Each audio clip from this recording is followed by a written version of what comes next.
윤석열 국민의힘 후보와 안철수 국민의당 후보가 사전투표 시작을 하루 앞두고 후보 단일화에 전격 합의했습니다. 안 후보는 윤 후보를 지지하고 윤 후보는 안 후보의 뜻을 받아 완벽한 정권 교체를 실현하겠다고 밝혔습니다. 오전에 천주교 서울대교 부장을 예방해 종교계의 지지를 호소한 이재명 민주당 후보는 오후부터 서울에서 집중 유세에 나섰습니다. 6박 7일간의 유세의 대장정에 돌입한 윤석열 국민의힘 후보는 천안과 공주, 세종을 돌며 충청 지역 표심에 호소하고 있습니다. 강한 저항에 부딪힌 러시아군이 정신적으로 민감한 장소를 공격해 주민들을 공황 상태에 빠뜨리는 이른바 나치 전술을 쓰고 있다고 우크라이나 정부가 밝혔습니다.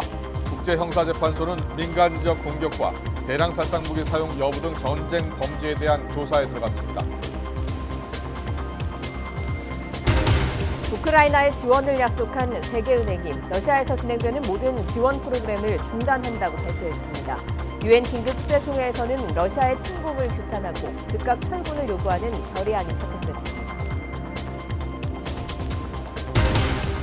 코로나19 유행이 정점으로 향하고 있는 가운데 정부가 사회적 거리두기 조기 완화를 검토하고 있습니다.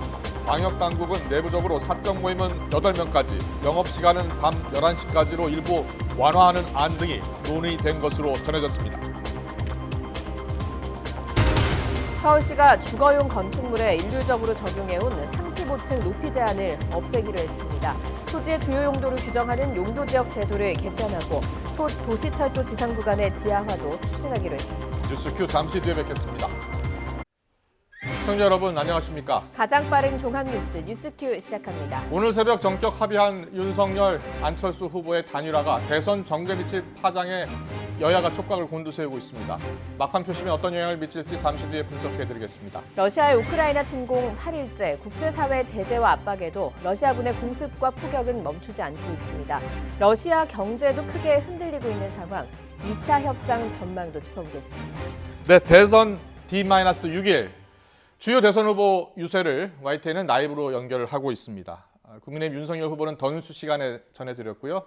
이번엔 민주당 이재명 후보 유세 현장으로 가보겠습니다. 이재명 후보는 이 후보 지지와 함께 후보직 사퇴 의사를 밝힌 김동연 후보와 함께 서울 합동유세에 나섰습니다.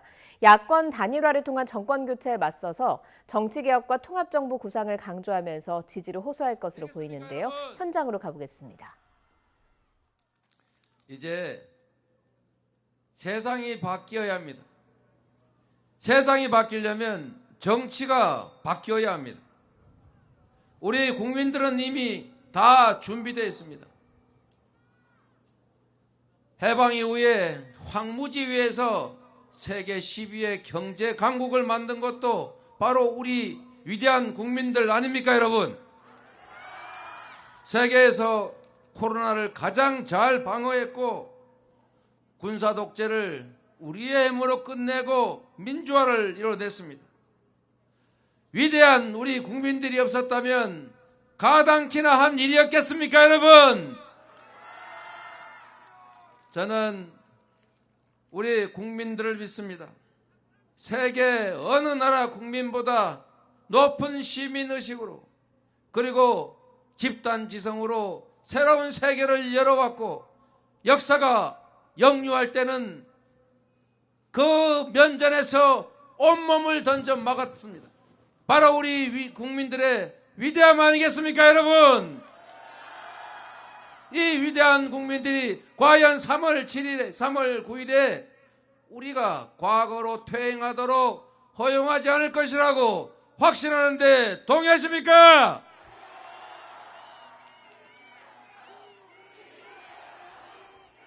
이제는 분열과 갈등의 정치, 이제는 분열과 갈등의 정치 끝내고 국민의 힘과 지혜를 우리가 가진 역량을 모두 한 곳으로 모으는 통합의 정치 새롭게 시작해야 된다. 동의하십니까, 여러분?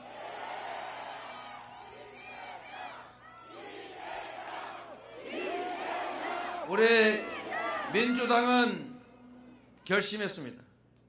정치개혁, 정치 교체를 해서 세상을 바꾸자고 결정했습니다.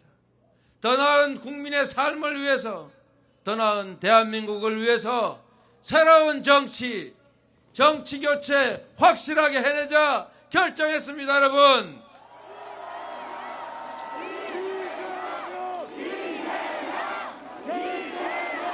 양당 기득권 정치를 끝내고 소수당도 자기 목소리를 내고 국민들도 두 당이 마음에 안 들면 제3의 선택을 할 수 있는 그런 정치.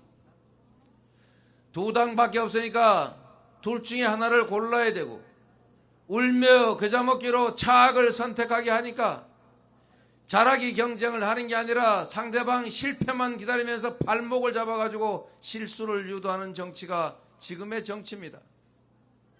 이런 정치 이제 끝내고 국민들이 제3의 선택을 할 수 있고 정치 세력들이 더 잘하기 선의의 경쟁을 하는 진정한 선진 정치, 새로운 정치, 정치 교체 해내야 한다. 동의하십니까, 여러분?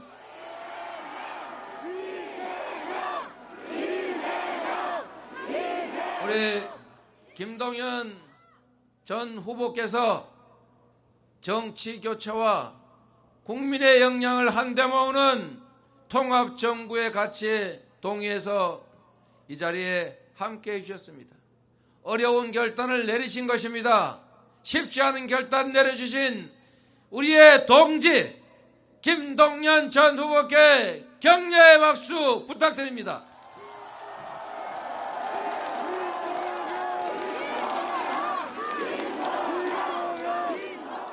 저 이재명이 통합의 정치, 정치 교체 확실히 해내겠다고 약속드립니다. 국민의 마음과 국민의 지혜와 역량을 하나로 모으는 진정한 국민 통합 대통령이 되겠다 약속드립니다, 여러분.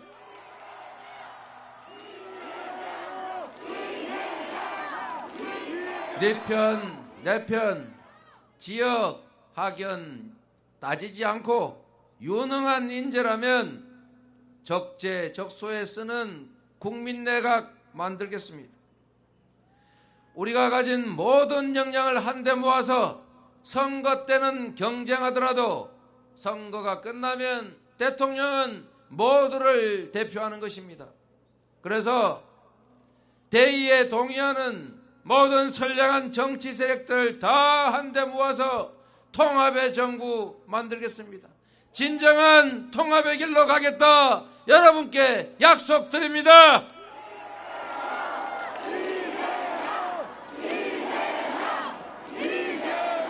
여러분, 코로나 때문에 고생이 많으시죠? 솔직히 힘들지 않습니까? 우리가 잘 참고 견디긴 하지만 얼마나 힘들었을지는 충분히 짐작이 됩니다. 그리고 감염자가 많이 늘어나서 매우 불안하고 또 감염된 분들은 마치 죄나 지은 것처럼 아무 잘못 없는 데서 미안하게 생각하고 있습니다. 우리도 혹시 감염자 마치 문제가 있는 것처럼 경원시하거나 하지 않나 한번 되돌아봐야 합니다. 우리 감염돼서 고생하시는 분들, 방역 때문에 피해 입어서 고통받으시는 분들께 힘내라고 격려의 박수 한번 부탁드립니다.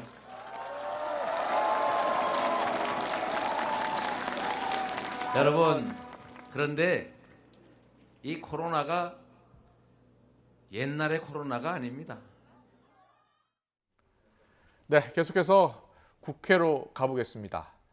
사전투표 시작을 하루 앞두고 윤석열 후보와 안철수 후보가 야권 후보 단일화에 전격 합의하면서 막판 표심에 미칠 영향에 여야가 지금 촉각을 곤두세우고 있습니다. 민주당은 나눠먹기 야합이라고 맹비난했고 이재명 후보는 역사와 국민을 믿는다고 했습니다. 취재기자 연결합니다. 이경국 기자. 네, YTN 국회 스튜디오에 나와 있습니다. 네, 먼저 야권 단일화 관련 소식부터 알아보겠습니다. 윤석열, 안철수 후보가 야권 단일화를 선언했죠? 네, 윤 후보와 안 후보 오늘 오전 8시 국회에서 기자회견을 열고 윤석열 후보로의 전격 단일화를 선언했습니다. 두 후보는 더 좋은 정권 교체를 위해 뜻을 모으기로 했다면서 원팀으로 성공한 정권을 만들겠다고 강조했습니다.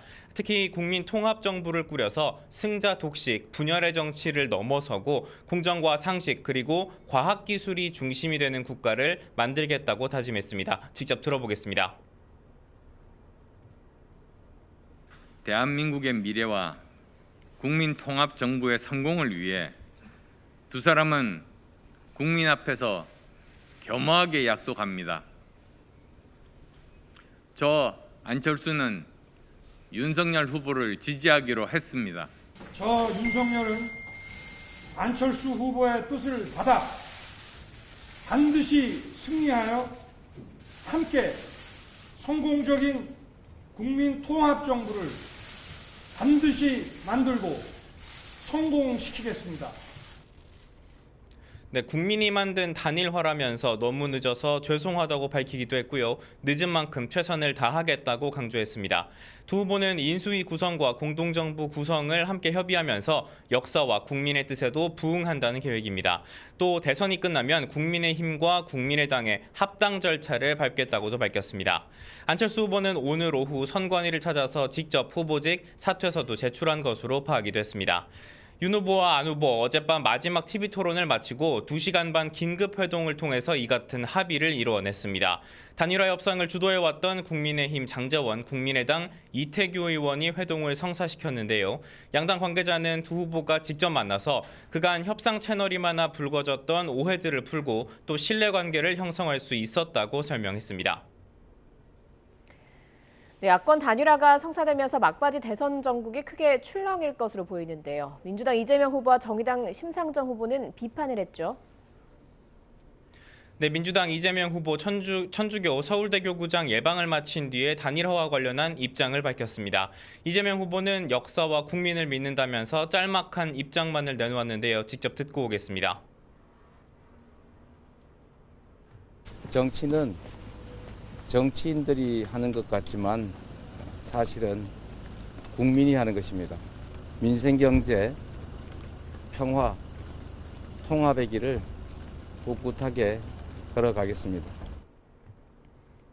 네, 민주당 선대위는 아침에 긴급회의를 진행했습니다. 우상호 총괄선대본부장은 나눠먹기 야합이라고 강하게 비판하면서 국민이 현명한 만큼 엄정한 심판을 할 거라고 밝혔습니다. 민주당 선대위는 또 향후 24시간 비상체제로 전환해서 총력 대응할 거라고 밝히고 당원과 지지자를 향해서도 비상한 결의로 나서달라고 호소하며 지지층 결집을 시도하는 모습이었습니다. 이재명 후보가 다당제 개혁 의지를 밝혔고 또 안철수 후보에게도 연대의 손길을 거듭 내밀었던 만큼 당혹스러워하는 기색도 엿보였습니다. 이런 가운데 정의당 심상정 대선 후보는 씁쓸함을 감추지 못하는 모습이었습니다. 특별 기자회견을 열고 안철수 후보와 거대 양당을 넘어서는 정치 변화를 이뤄내기를 기대했다며 유감을 표했는데요. 직접 들어보겠습니다. 양당 정치 종식과 다당제 정치를 소신으로 밝혀왔지만 결국 거대 정당 앞에 무릎을 꿇었습니다. 제3지대 정치를 떠나 다시는 돌아올 수 없는 길을 갔습니다. 네, 심상정 후보는 거대 양당의 표를 몰아주는 것은 양당의 독점 정치를 강화할 뿐이라면서 자신에 대한 지지를 거듭 호소했습니다. 네, 이어서 후보들 유세 일정도 살펴보겠습니다. 먼저 민주당 이재명 후보는 서울에서 집중 유세를 펼치고 있죠. 네, 이재명 후보 최대 승부처로 꼽히는 서울에서 집중 유세에 나섰습니다. 천주교 서울대 교구장을 예방한 뒤에 오후부터 본격적인 유세를 시작했는데요. 서울 종로에서는 구조적인 성차별을 해소하겠다며 여성 안심 대통령이 되겠다는 포부를 밝혔고요. 이어진 영등포 유세에서 들으신 것처럼 이 단일화를 선언한 김동연 전 경제부총리와 함께 정치 교체를 강조했습니다. 이재명 후보는 저녁까지 강서구와 금천구 등 서울 전역을 돌며 유세를 이어갈 예정인데요. 유능한 경제 대통령이라는 이미지를 부각하고 재개발, 재건축 규제 완화 등 부동산 공약 발표를 이어가면서 서울 민심 공략에 나선다는 계획입니다. 단일화를 이뤄낸 윤석열 후보도 숨가쁜 유세 일정을 계획하고 있다고요. 네, 그렇습니다. 윤석열 후보도 유세 대장정에 돌입했습니다. 윤 후보는 아산과 천안, 세종 등 이 충청 지역을 공략하면서 유세를 시작했는데요. 충청 대망론을 띄우면서 무능하고 부패한 정권을 반드시 갈아치워야 한다고 거듭 강조했습니다. 윤 후보는 경남 지역으로 이동해서 사천과 마산에서도 유세를 펼칠 예정입니다. 윤 후보는 마지막 선거운동 기간인 오는 8일까지 이 보수 진영의 전통적 지지 기반인 영남 지역과 중도층이 몰려있는 수도권 공략에 주력한다는 방침입니다. 국민의당 안철수 후보는 단일화 선언과 함께 계획했던 유세 일정을 모두 취소했는데요. 향후 윤석열 후보에 대한 전격적인 지원 유세에도 나설 것으로 전망됩니다. 정의당 심상정 대선 후보는 조금 뒤부터 건국대 앞과 뚝섬역 그리고 성수동 등에서 유세를 진행합니다. 대학가와 청년층이 많은 곳에 집중하는 유세를 진행한다는 계획인데요. 2030과 여성들의 목소리를 현장에서 직접 듣고 이들에게 진심을 전하면서 지지를 호소한다는 계획입니다. 지금까지 국회 스튜디오에서 전해드렸습니다. 저 안철수는 윤석열 후보를 지지하기로 했습니다. 오늘부터 정권 교체를 향한 국민의 여망을 담아 국민 통합과 대한민국의 미래로 가는 대장정을 시작합니다. 오늘 단일화 선언으로 완벽한 정권 교체가 실현될 것임을 추호도 믿어 의심치 않습니다. 저 윤석열은 안철수 후보의 뜻을 받아 반드시 승리하여 함께 성공적인 국민 통합 정부를 반드시 만들고 성공시키겠습니다.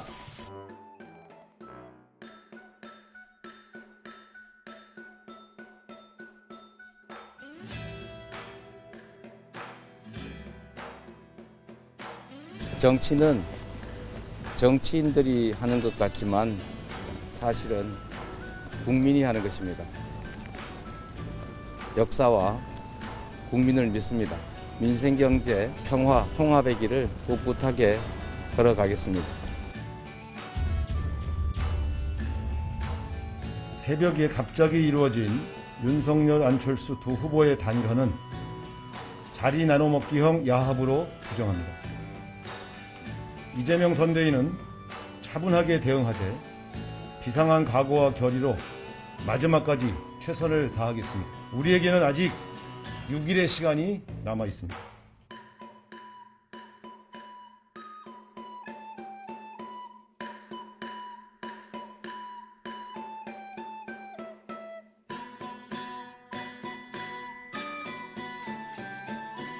제3지대 정치를 떠나 다시는 돌아올 수 없는 길을 갔습니다. 이번 대선에서 안철수 후보와 경쟁하고 협력하며 거대 양당을 넘어서는 정치 변화를 이뤄내기를 기대했던 저로서는 매우 안타깝고 유감스럽습니다.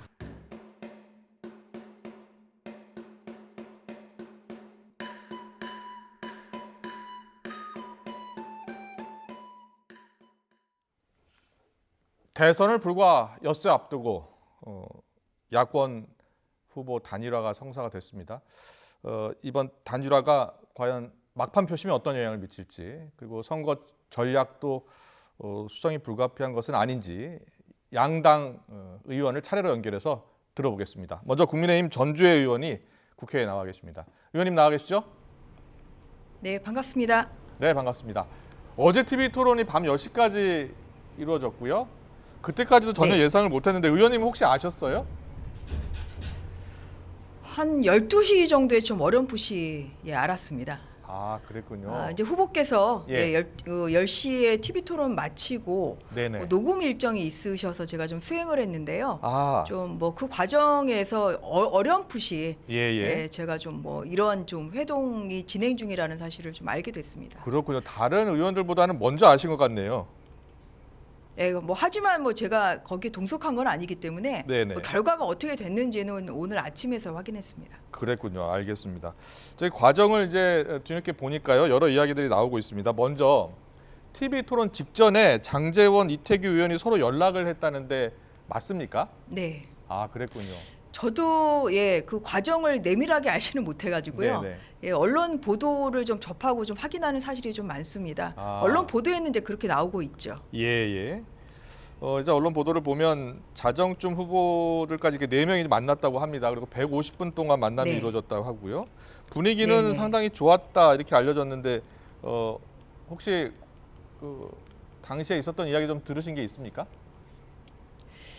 뭐 어느 정도 이렇게 좀 대화를 좀 많이 나누셨고, 네네. 또한 좀 그 윤 후보님께서 네. 서로 이제 신뢰 관계가 굉장히 중요하기 때문에 네. 또 두 후보님이 또 이렇게 단일화를 위해서 만난 건 좀 처음이시잖아요. 예. 하지만 또 굉장히 만약에 안 되면은 정말 더 이상의 기회가 없는 좀 절박한 그런 또 시기였기 때문에 예. 뭐 그런 면에서 서로 좀 진심 어린 좀 말씀을 나누신 걸로 그렇게 전문으로 알고 있습니다. 그렇군요. 안철수 후보가 제안을 한 뒤에 이제 처음으로 두 후보가 만난 네. 건데요. 누가 먼저 만남을 제안한 겁니까? 그 부분은 제가 좀 하기가 좀 어렵습니다. 아, 예. 이제 두 분 다 저희 국민의힘의 입장에서도 어떠한 그 선거 전까지 단일화의 가능성을 열어둔다 이제 그러한 이야기를 계속 해왔고요. 예. 그리고 또한 뭐 국민의당에서도 뭐 단일화가 뭐 절대 안 된다 이제 이런 입장이 아니었기 때문에 네. 그 양당의 어떤 공감대가 자연스럽게 이런 분위기로 이어진 것이라고 생각하고 있습니다. 네, 알겠습니다. 이번에 합의를 하고서 안철수 후보가 발표를 했고요. 윤석열 후보가 같이 발표를 네. 했는데 안철수 후보가 아무 조건 없이 수용을 했다 이렇게 발표를 했거든요. 정말 아무 네. 조건이 없었던 겁니까? 뭐 자리 나누기나 이제 그런 것은 이제 없다는 뭐 그런 내용 아닌가 싶습니다. 예. 이제 오늘 그 발표하신 공동 선언문을 뭐 보더라도 예. 통합 정부, 공동 통합 정부를 만든다. 뭐 이러한 이제 대의의 본인 그 두 분이 합의하신 이런 내용이 나오지 않습니까? 예. 그래서 어떤 그런 성공한 정부를 위한 두 분의 노력 그리고 신뢰 하에 이러한 단일화 합의가 이루어진 것으로 생각하고 있습니다. 예. 그리고 보니까 대선 뒤에 바로 합당하기로 했는데요. 그러면은 합당을 하게 되면 궁금한 게요. 양당 대표 네. 이준석 대표 있고 국민의당은 안철수 대표잖아요. 그럼 이제 합당을 하면 네. 공동 대표 체제가 되는 겁니까? 이제 아직까지는 선거가 네. 이제 며칠 안 남았기 때문에 예. 저희 국민의힘으로서는 오늘 이루어진 이런 전격적인 합의를 기초로 해서 네. 승기를 몰아서 이제 대선 승리를 위해서 올인하는 것이 일단 최우선이고요. 예. 그 이후에 이제 선거에서 이제 승리한 이후에 네네. 합당에 대해서는 아직까지 아까 말씀하신 대로 어떠한 그런 구체적인 뭐 어떤 그런 합의나 예. 또한 논의가 아직 이루어진 것은 아니기 때문에 네네. 신뢰 하에서 대화의 탑을 통해서 원만한 그런 합당을 좀 진행할 것으로 그렇게 기대하고 있습니다. 그래서 예. 현재로서는 당 대표가 누가 될지를 네. 뭐 정하는 것 자체가 예. 앞서 말씀드린 이러한 포괄적인 합의와는 좀 반하는 것 같습니다. 네네. 알겠습니다. 일단 단일화가 성사가 됐습니다. 선거 구도가 네. 그동안 이제 4자 구도를 많이 예상을 했었는데 일단은 그렇죠. 지금 3자 구도 형태가 됐거든요. 선거 구도상으로는 국민의힘에서 판단하기에 좀 더 유리한 구도가 됐다라고 판단하십니까? 저희는 그 여러 국민들로부터 특히 정권 교체를 원하시는 예. 강렬히 원하시는 국민들로부터 어떠한 그런 그 후보 단일화에 대한 여러 가지 그 요청 사항이 끊임없이 있었고요. 예. 이제 그러한 면에서 끝까지 단일화를 위해서 노력한다. 이제 네. 그러한 자세를 계속 보여왔습니다. 예. 이제 이것이 오늘 그 극적인 이러한 그 결말로 결국은 이제 아름다운 좀 단일화가 됐다고 저는 생각하고 있고요. 예. 이러한 그 국민들의 정권 교체에 대한 염원을 담아서 저희가 며칠 남은 그 선거 기간 동안 이 승기를 그 몰아간다고 하면 예. 그 국민들의 그 열망인 정권 교체를 이룰 수 있다. 이러한 확신을 가지고 있습니다. 네. 지난주 일요일까지만 하더라도 단일화가 사실상 결렬된 것이 아니냐. 네. 이런 분석들이 많았는데 물밑 접촉은 계속 네. 있었던 것 같아요. 맞습니까? 뭐 나오는 말로는 이제 장지원 의원님과 또 예. 이태규 의원님께서 이 부분에 있어서 서로의 좀 어느 정도의 신뢰관계가 있으셨던 거 아닌가 싶고요. 예. 뭐 지난주에도 이제 여러 차례 두 분이 만나신 상태이기 때문에 네네. 그리고 또 언론 보도에 따르면 우리가 역사의 죄인이 돼서는 안 된다. 예. 결국은 이 단일화가 무산됨으로 인해서 어떤 게 정권 교체에 걸림돌이 된다고 하면 네네. 이것은 뭐 두 당의 큰 그 역사적인 그 과오가 되기 때문에 뭐 그러한 그 대의 명분을 위해서 결국은 두 분이 좀 어느 정도의 공감대가 있었던 거 아닌가 이렇게 추측하고 있습니다. 그렇군요. 앞으로 선거가 이제 6밖에 남지 않아서요.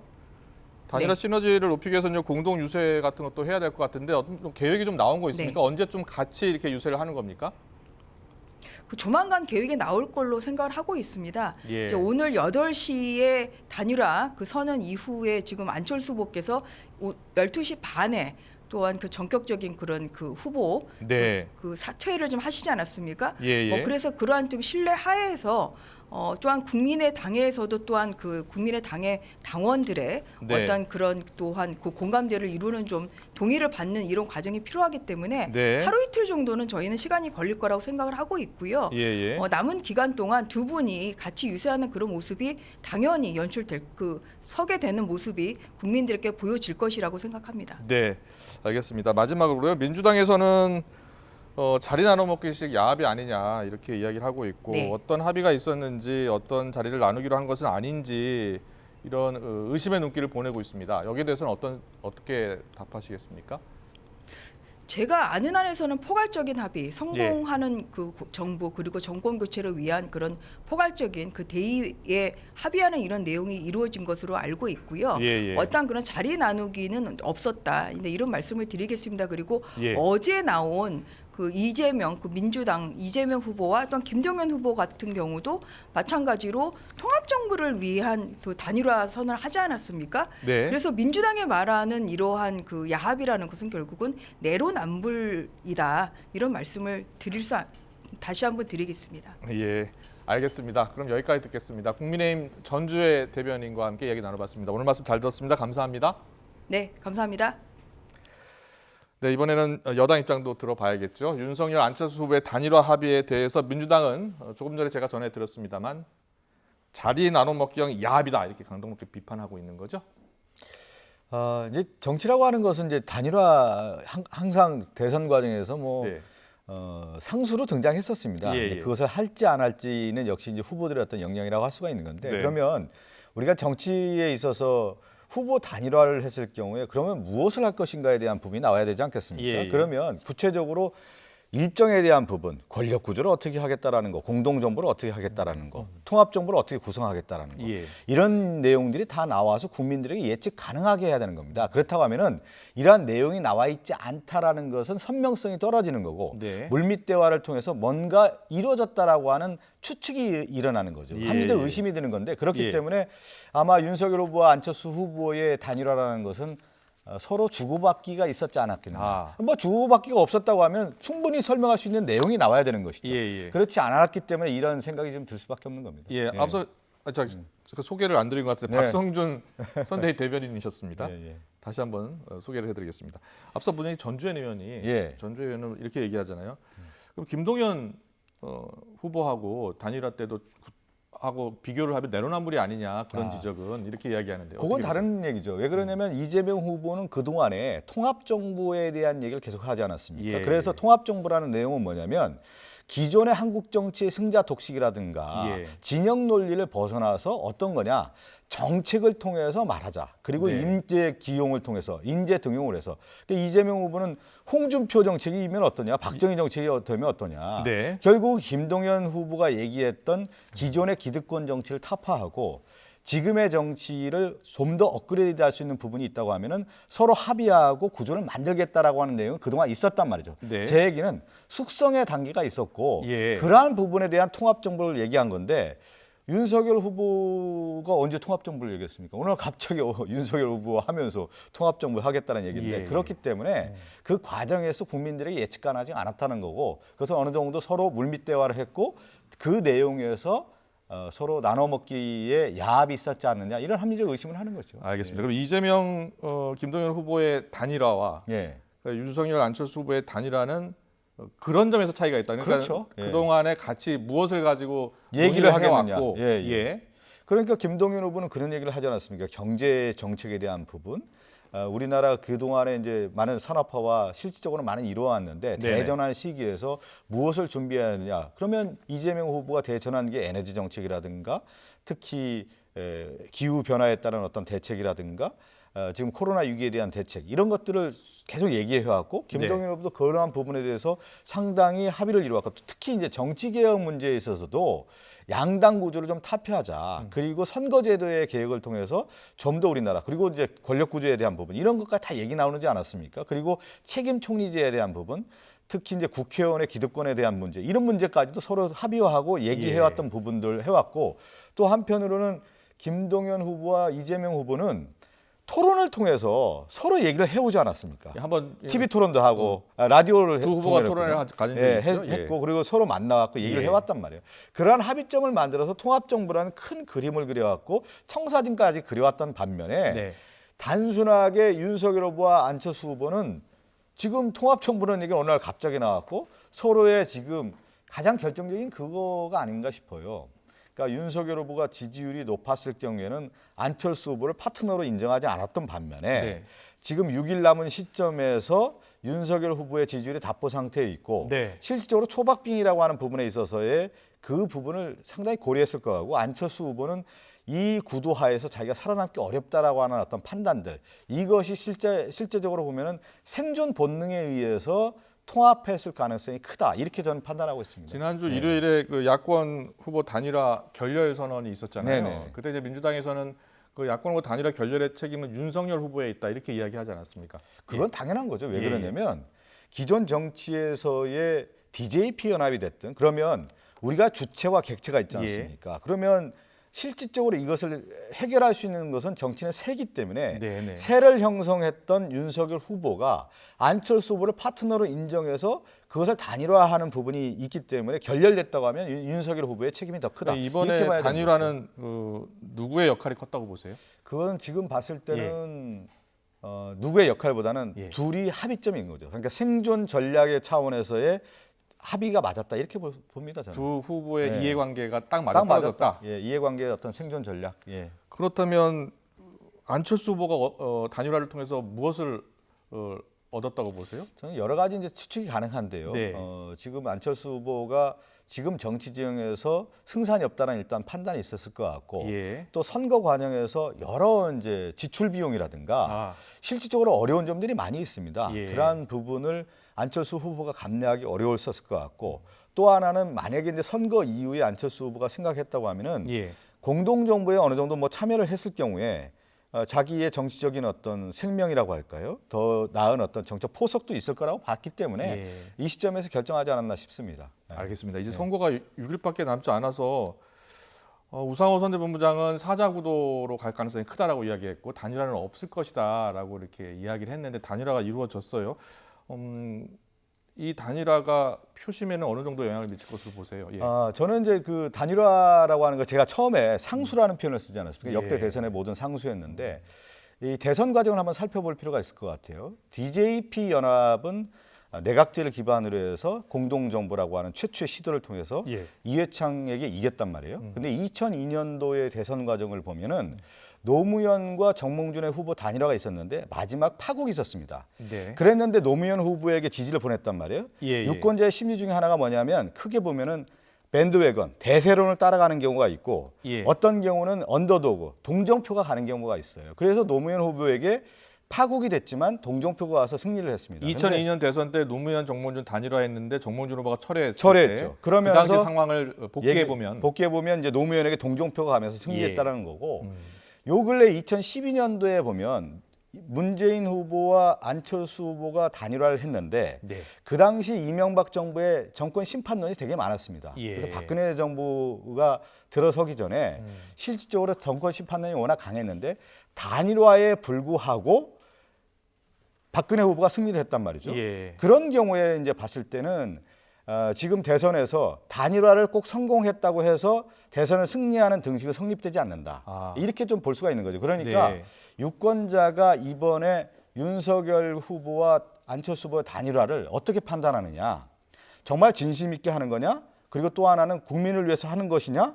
국민에게 감동을 주느냐? 진심이 있는 것이냐? 이런 판단을 했을 경우에 저는 유권자의 심판이 있다. 이렇게 보고 있습니다. 그렇군요. 민주당에서는 이번 단일화가 오히려 윤석열 후보의 역풍이 불 수 있다 이렇게 보고 있는 거네요.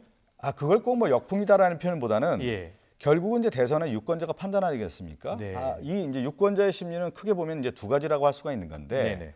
하나는 이제 불안이에요, 불안 심리. 예. 또 하나는 이제 분노의 심리가 있는 건데 저 후보가 됐을 경우에 불안한 면이 있는 거고 또 하나는 저 후보가 됐을 때 분노가 되는 면도 있는 거거든요. 예. 그래서 지금 진영에 있어서는 우리 민주당은 이 단일화가 네. 오히려 우리에게 결집할 수 있는 어떤 큰 매개의 역할을 할 수도 있다라고 보는 거고요. 예. 또 저쪽은 또 저쪽 나름대로 생각하지 않겠습니까? 과연 그러면 안철수를 지지했던 중도층의 표심이 예. 윤석열로 다 갈 것이냐? 네. 그러면 안철수의 그동안에 보여줬던 그 정치의 행태가 타당한 거냐? 아마 유권자들은 판단할 겁니다. 예. 그것을 가지고 판단을 하고 더 나아가서는 우리가 이제 대선에서는 가장 중요한 것이 결국 내 삶을 책임질 수 있는 거, 나에게 필요한 정치를 하는 사람, 그리고 실적을 말해주고 더 보다 유능한 후보를 선택할 수 있는 그런 가능성이 열렸는데 그게 구도라는 것이죠. 네. 그 구도가 저는 이번 대선에서 역시 마지막 구도는 유능 대 무능의 구도로 간다. 네. 우리가 2자 구도, 뭐 3자 구도가 아니라 구도를 크게 봤을 때 유능한 후보냐 무능한 후보냐 이렇게 간다고 봅니다. 이번 대선도 결국 박빙의 승부가 예상이 되고 네네.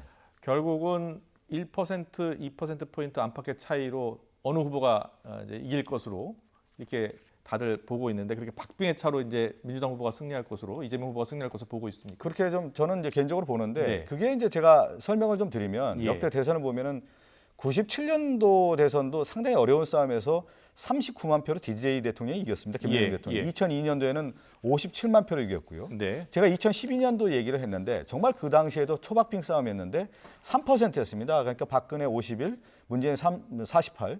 그러니까 이번 대선도 결국 양 진영이 최대한 결집하는 가운데 중도 지형에 있는 표심 스윙 보터들이 얼만큼 마지막 판단을 하느냐. 그리고 남아있는 것은 지지하는 결집에 있는 세력들이 투표장에 얼만큼 가느냐. 예. 거기에 달려 있다고 봅니다. 그래서 양당에서 지금 사전 투표율을 높이기 위해서 투표를 독려하고 있는 상황인데요. 잠시 뒤에 사전 투표 독려 상황까지 자세히 짚어보겠습니다. 야권 후보 단일화가 이번 막판 대선에 큰 변수로 떠올랐는데요. 여야 의원으로부터 각 당의 입장을 들어봤습니다. 지금까지 박성중 더불어민주당 선대위 대변인과 함께했습니다. 잘 들었습니다. 네, 감사합니다.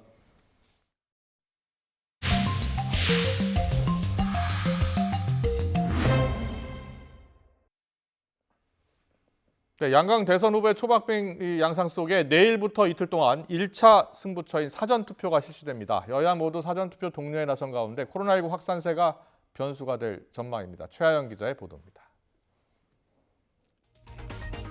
대통령 선거 사전투표는 지난 2017년 19대 대선 때 처음 도입됐습니다. 당시 사전투표율은 26.06%였는데 이번 대선은 코로나19 확산세로 유권자가 분산되면서 30%를 넘어설 수 있다는 관측이 나옵니다. 초접전 양상 속에 한 표가 급한 후보들은 앞다퉈 사전투표를 독려하고 있습니다. 저도 사전투표 할 겁니다. 전국에 어디서나 아무 때나 할 수 있으니까 여러분 한 분도 빠지지 말고 사전투표해 주시고 사전투표 해 주셔야 됩니다. 3월 9일 당일만 투표하셔서는 이기기 어렵습니다, 여러분. 주목되는 건 캐스팅 보터이자 사전투표에 적극적인 2030 세대입니다. 최근 여론조사 결과를 보면 20대에선 윤석열 후보가 우세했지만 30대에선 이재명 후보와 윤석열 후보가 엎치락 뒤치락입니다. 청년층이 투표에 많이 참여하면 진보 진영에 유리하고 보수 진영에 불리하다는 기존 공식마저도 흔들리고 있습니다. 민주당은 최근 2030 세대의 지지율이 상승세라며 기대를 거는 모습입니다. 누가 더 투표장에 많이 가느냐의 싸움으로 전환되고 있다고 봅니다. 2주 동안 여성, 수도권 2030에서 상승세가 중도층까지 상승세가 좀 나타나고 있다는 점에 저희는 주목하고 있습니다. 국민의힘은 젊은 층 표심이 윤 후보에게 향하고 있다고 보고 사전 투표율에 촉각을 세우고 있습니다.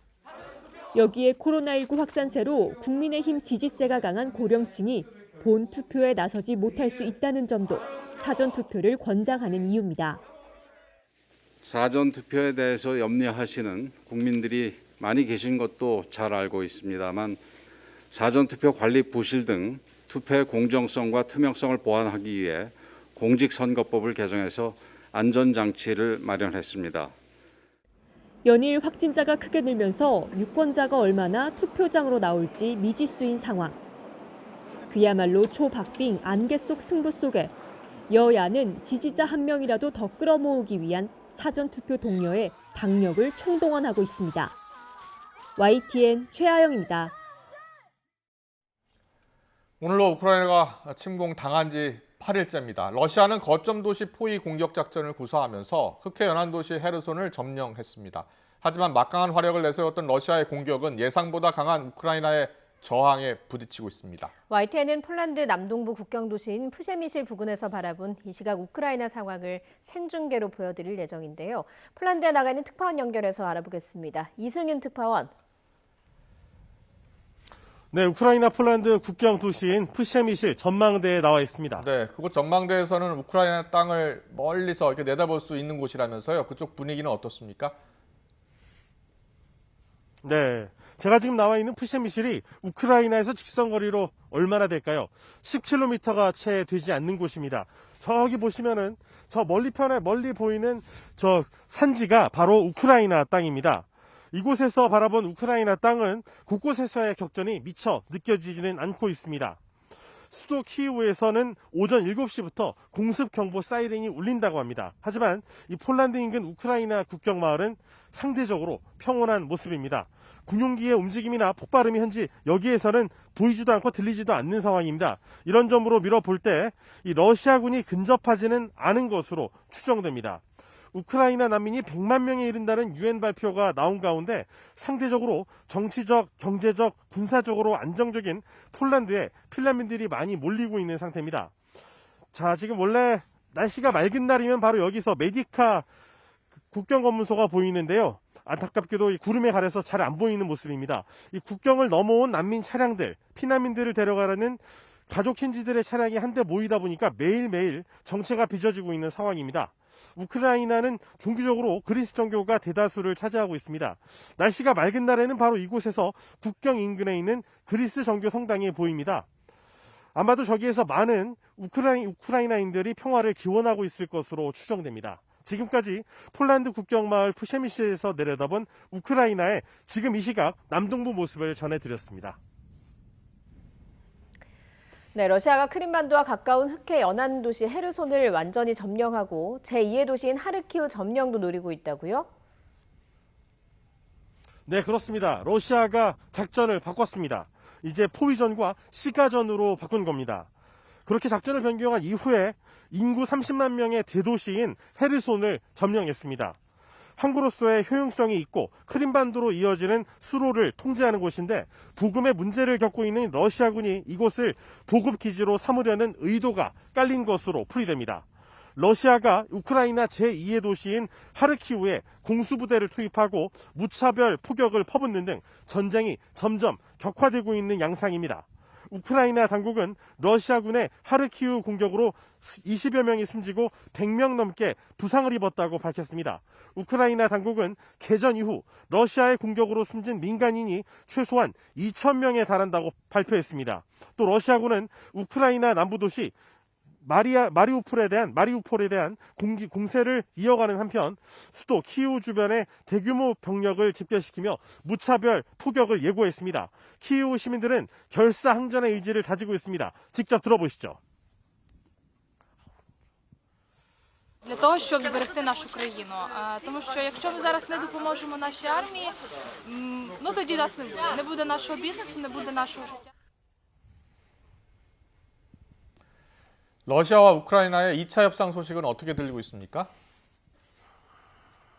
네, 협상장에 있는 벨라루스는 현재 시각 오늘 오전 10시 20분쯤입니다. 협상이 시작됐을 가능성이 있지만 안타깝게도 아직까지 정확한 소식이 들어오지는 않고 있습니다. 이번 회담에서 양측이 의견 차이를 좁히며 긴장된 정세를 안정시킬 수 있을지 멈출 수 있을지 관심입니다.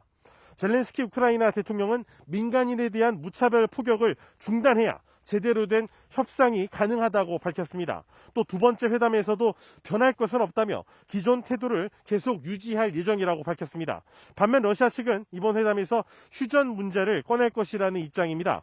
양국은 지난달 28일 우크라이나 국경 근처인 벨라루스 고메주에서 회담을 진행했지만 이렇다 할 성과를 거두지는 못했습니다.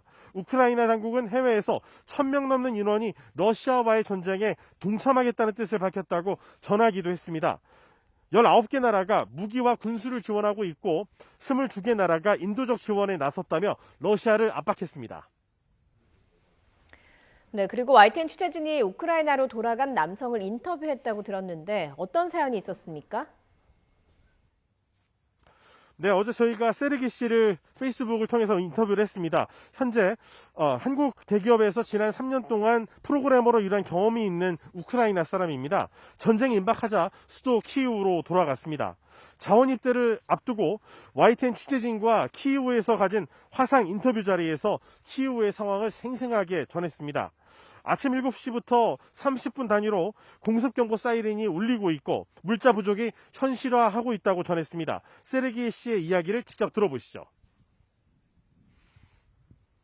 Fascist Russian troops launch missile and bomb strikes on absolutely peaceful areas of Kiev. Civilian hiding in the subway. But many civilians currently helping military and other much as they can. So works is not full time. Only 2, maybe 3, 4 hours every day. Also, I may be afraid that there will not be enough ammunition. 세계 평화와 진실을 위해 싸우고 있다는 세르기 씨를 비롯한 많은 우크라이나인들의 목소리가 세계에 전달됐는지 각지에서 지원이 이어지고 있습니다. EU는 의료 물자를, 독일과 프랑스는 석유를 보내기로 했고 폴란드는 의료 열차를 보내서 부상자들 치료해주기로 했습니다. 지금까지 우크라이나 국경이 내려다 보이는 폴란드 접경 지역인 프시엠실에서 YTN 이승윤입니다. 네, 러시아와 우크라이나 간의 2차 협상에 지금 국제적 관심이 쏠리고 있는데요. 아직 시작됐는지 여부가 확인이 안 되고 있습니다. 이런 가운데 침공 8일째를 맞은 우크라이나에서는 여전히 많은 희생자들이 속출하고 있습니다. 우크라이나의 국제적 지원과 응원이 쏟아지는 반면 러시아를 대상으로 한 보이콧과 제재 수위는 점차 커지고 있습니다. 박정호 대외경제정책연구원 신북방경제실장과 함께 이야기 나눠보겠습니다. 실장님 나와 계시죠? 예, 나와 있습니다. 네, 실장님 안녕하세요. 이 러시아와 예, 우크라이나가 2차 협상에 나서기로 했는데 아직 어떻게 진행되는지 연락이 되지 않고 있습니다. 소식이 전해지지 않고 있는데 이번에는 결과를 어떻게 예상하세요? 예, 2차 협상도 사실상 합의점을 도출할 수 있을 것이라고 판단하기는 어려울 것 같습니다. 예. 왜냐하면 1차 협상 때 양측의 입장과 조건 차이가 너무 크게 나기 때문이라고 생각합니다. 예, 어떤 입장이 좀 크게 났는지 좀 세세하게 짚어보도록 하겠습니다. 러시아 측 입장을 보면요. 사실상 우크라이나의 굴복을 요구하는 것 같은 협상을 제시를 하고 있거든요. 예, 맞습니다. 러시아 측 요구 조건은 크게 2가지 사안입니다. 첫째는 돈바스 지역의 독립을 인정해라. 둘째는 우크라이나의 중립화를 인정해라. 다시 말해서 나토 가입을 금지하는 것을 문서적으로 보장하라고 요구하고 있기 때문에 사실상 우크라이나 측이 받아들이기는 어려운 제안이라고 생각합니다. 네, 우크라이나 같은 경우에는 일단 철군부터 해라. 이걸 제1의 조건으로 요구하고 있는 거 아닙니까? 예, 맞습니다. 우크라이나 측 요구 조건도 2가지가 있습니다. 가장 중요한 것은 신속한 휴전과 철군을 요구하고 있는데 특히 문제가 되는 것은 크림반도와 돈바스 지역에서 러시아 군대의 완전한 철군을 주장하고 있기 때문에 사실상 러시아와 합의점을 찾기는 어려울 것이라고 생각합니다. 예. 그런데 지금 뭐 전세를 예측을 하는 사람들의 얘기를 들어보면 러시아가 애초에 예상한 것보다 상당히 참 고전을 하고 있다. 그래서 하루 이틀 만에 좀 끝내고 싶었는데 지금 길어지고 있다라는 예상이 많더라고요. 그렇다 보니까 군사 장비도 많이 들어가고 또 대규모 살상 무기까지 쏟아붓고 있다는 얘기가 나오는데 이 부분에 대해서 어떻게 보시는지요? 예, 먼저 푸틴 대통령이 처음에 군사작전을 계산할 때 계산이 있었는데요. 그 계산은 압도적인 군사력을 활용해서 속결 전략으로 수도를 점령한다라는 목표를 세운 것 같은데 우크라이나 군대와 시민들의 예상 밖의 강력한 저항에 직면했고 그렇기 때문에 러시아가 초기에 계획했던 목표를 달성하기가 힘들어지니까 러시아 측은 전열을 가다듬어서 재차 공격을 강화하고 확대해 나가는 것이라고 판단해 볼 수 있을 것 같습니다. 네. 그런데 지금 러시아의 공격 양태가 군사시설뿐 아니라 민간인 지역을 향해서도 주택, 병원을 향해서도 포를 쏘고 공습을 하고 있습니다.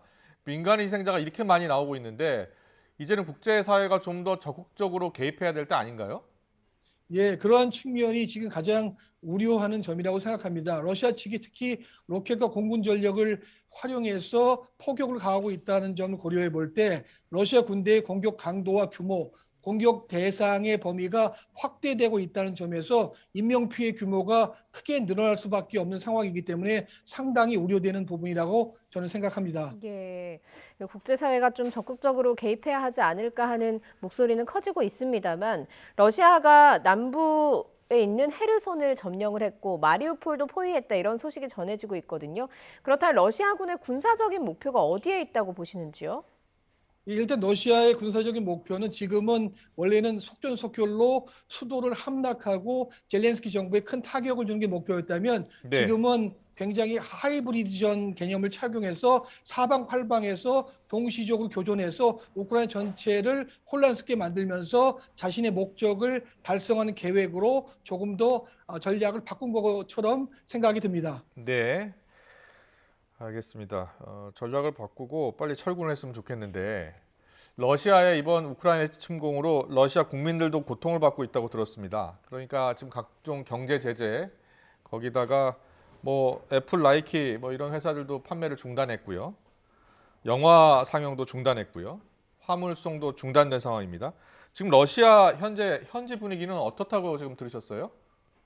네, 현지 분위기는 상당히 혼란스러운 상황인 것 같습니다. 이번 제재가 2014년 크림반도 병합과 비교해 볼 때 강도나 참여국 수 측면에서 상당히 의미가 있다는 점에서 러시아 경제 전반에 영향을 미치고 있다고 볼 수가 있을 것 같습니다. 특히 자본시장의 변동성 확대하고 실물 경제에도 부정적 영향을 미칠 수밖에 없기 때문에 러시아 국민들이 갖고 있는 루블을 달러로 환전하기 위한 뱅크런 같은 것도 일어나고 있고 생필품의 사재기 현상도 일어나고 있는 것으로 듣고 있습니다. 러시아도 뭐 상당히 준비를 했을 것이다라는 예측이 이 개전 전에는 많았는데 지금 보면 좀 어려움을 겪고 있는 걸로 보이거든요. 얘기하시는 것도 그렇고. 러시아 경제가 좀 버틸 수 있겠습니까? 어떻습니까? 일단 이번에 경제 제재에 스위프트도 포함되면서 기존과 다른 강도라든지 수준이 높아졌기 때문에 러시아 경제 전반에 미치는 영향은 분명히 이전보다는 클 거라고 생각합니다. 특히 지금 환율 문제가 크게 발생해서 루블의 가치가 하락하고 또 환차선에 따른 수익이 감소하고 기업 활동에 장애가 일어나고 있기 때문에 러시아 정부도 여기에 대응하기 위해서 비상 대응 조치를 선포한 상황입니다. 외환 통제를 강화한다든지 기준금리를 8.5%에서 20%로 향상하면서 이 자본시장 변동성을 방어하고 환율을 방어하기 위한 노력을 기울이기 있기 때문에 러시아도 나름대로의 최대한의 대응을 하고 있는 상황이라고 판단해 볼 수 있을 것 같습니다. 네. 그리고 러시아의 이번 침공을 두고 푸틴 대통령의 오판이었다 이런 분석이 많이 나오고 있고요. 특히 인해 장막 속에 갇혀서 잘못된 결정을 내렸고 내리고 있다 이런 분석이 많은데 어떻게 보세요? 예, 저는 두 가지 측면에서 이번 결정을 해석해 볼 수 있다고 생각하는데요. 첫째로는 오랜 기간 대규모 병력을 국경에 배치한 이후에 또 추가적으로 외교적 시간을 쓴다는 것이 무의미했다고 판단한 게 아닐까 추론하고요. 두 번째는 러시아의 군사안보 전략에 이런 원칙이 있습니다.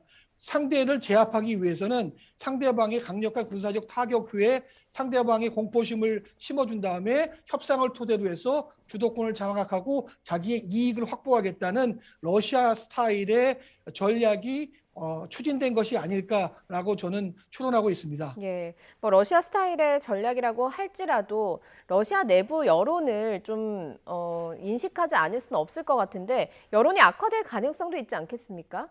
예, 당연히 러시아 내부에서도 전쟁 반대 여론이 지금 점점 커지고 있고요. 특히 계층에 따라서 전쟁에 대한 인식의 차이가 벌어지고 있습니다. 지식인이나 상류층, 그다음에 젊은 세대들의 반전 여론이 상대적이 큰 반면에 노인 계층과 저소득층 간에는 푸틴에 대한 강력한 지지가 있어서 이 계층 간 사이에 차이가 있기 때문에 저는 이것이 쌓인다면 나중에 러시아 사회도 변화하는 데 중요한 계기가 될 수 있을 거라고 생각을 합니다. 네, 알겠습니다. 여기까지 듣겠습니다. 지금까지 박정호 대외경제정책연구원 신북방경제실장과 함께했습니다. 잘 들었습니다. 고맙습니다. 네, 고맙습니다.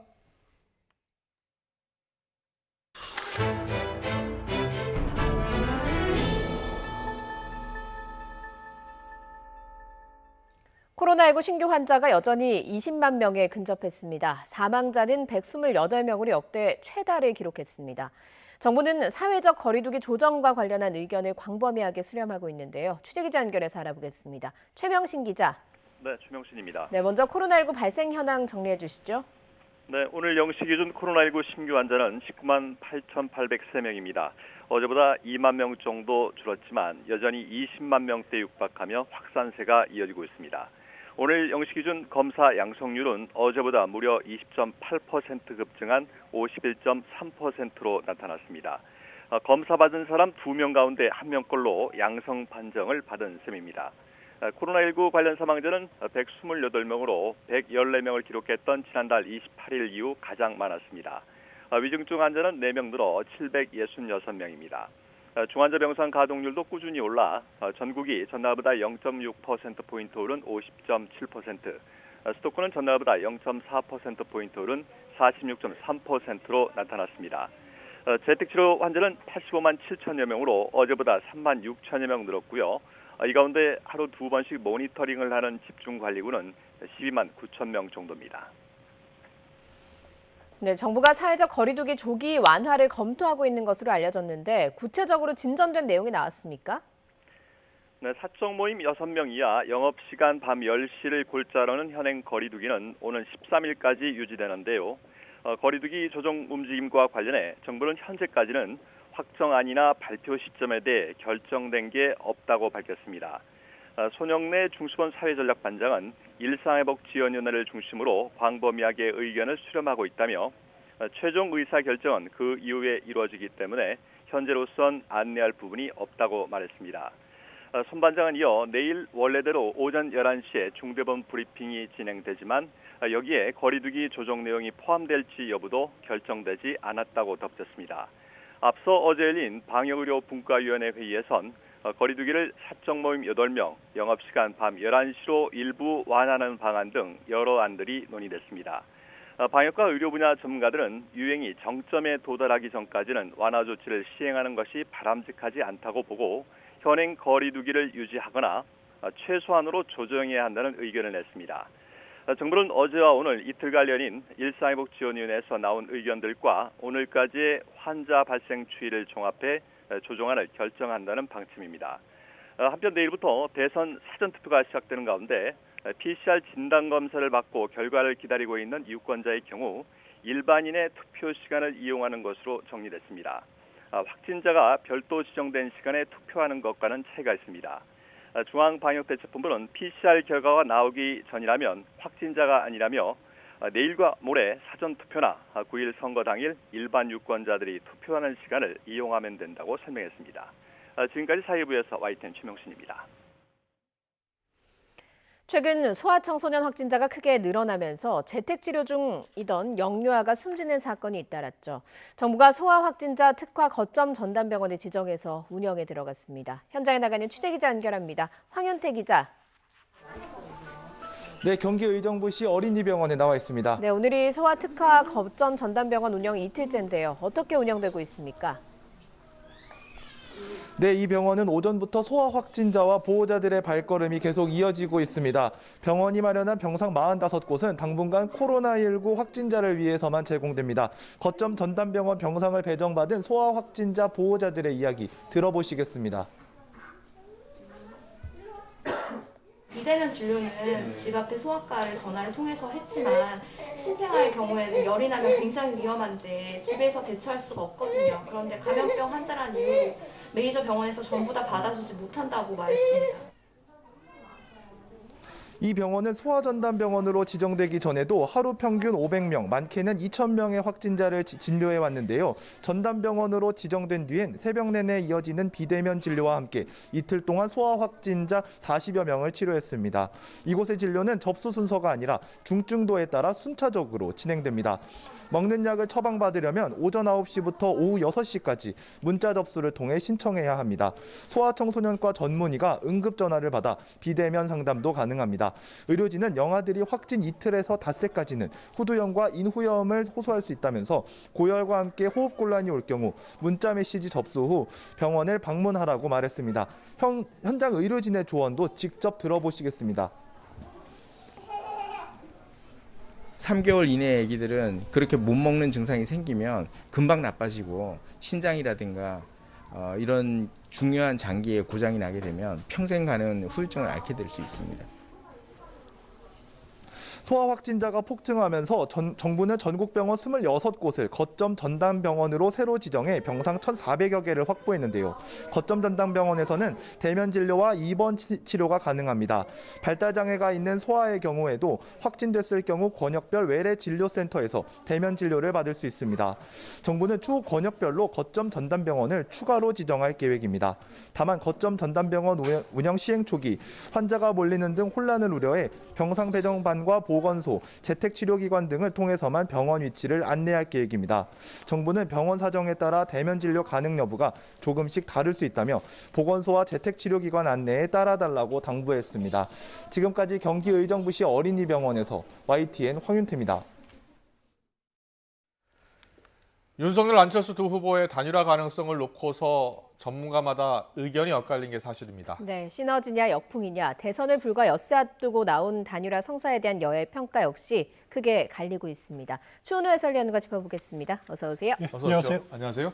단일화 합의가 대선을 엿새 앞두고 성사가 됐는데 그렇습니다. 혹시 추은호 의원께서는 끝까지 단일화 가능성이 있을 것이다라고 보신 거예요? 어제 TV 토론 보셨죠? 예. 마지막 순서에 안철수 후보가 1분 30초 동안 자신이 왜 당선돼야 되는지를 밝힌 적이 있습니다. 예. 공교롭게도 마지막 순서였거든요. 네. 그 마지막 순서를 보면서 혹시라도 사퇴나 단일화 이야기하지 않을까? 어떤 분은 기대를 했었고 어떤 분은 우려를 했었고 네. 저는 관심 있게 봤는데 네. 끝까지 말이 없었습니다. 네. 그래서 이제 이런 기회를 놓치면은 단일화 가능성 사그라질 거다라고 저는 개인적으로 생각을 했었는데 네. 아침에 일어나 보니까 단일화 예. 기사가 있더라고요. 이렇게 예.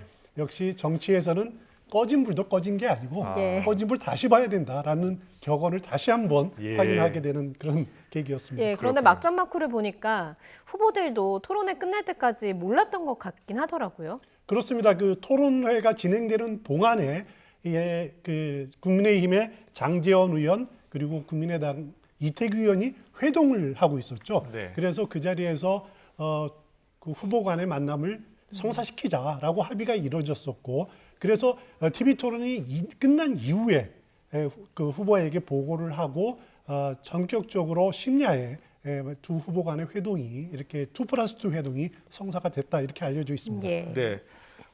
안철수 후보가 그동안 완주를 하겠다라고 여러 차례 이야기를 했잖아요. 그렇습니다. 그런데 안 후보가 단일화에 왜 합의를 했을까요?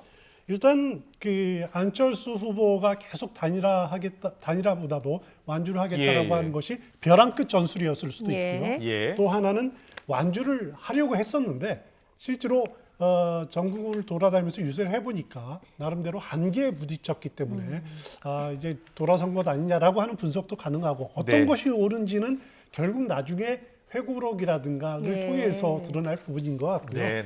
일단 생각할 수 있는 것이 안철수 후보가 단일화를 안 하겠다라고 결렬선언한 이후에도 여론조사를 보면은 계속 오르는 그런 추세는 한 번도 나오지 않았다라는 점. 그리고 이제 원로 인사, 그러니까 임명진 목사 같은 분들이 지지를 철회하는 그런 일도 있었지 않았습니까? 그리고 가장 무엇보다도 국민의당 내부에서 열심히 뛸 수 있는 그런 손발들이 그 단일화 결렬 이후에 그러면은 안철수 본인은 빛나겠지만은 완주 뭐 본인은 끝까지 하다가 산화하면 그만이겠지만 그러면 우리는 뭐가 되지?